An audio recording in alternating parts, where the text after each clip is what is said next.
हई रुठो भलो आ परचण खां पो सहाई दो कख जो थोरो कंदो वरी वतंदो गाई दो कख जो थोरो कंदो वरी वतंदो गाई दो कहिड़ा बेर घुरूं बबरन खां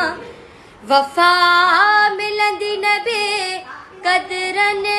खां वफ़ा मिलंदी न बे कदरन खां हो रुठो भलो आ परचण खां पो सहाईंदो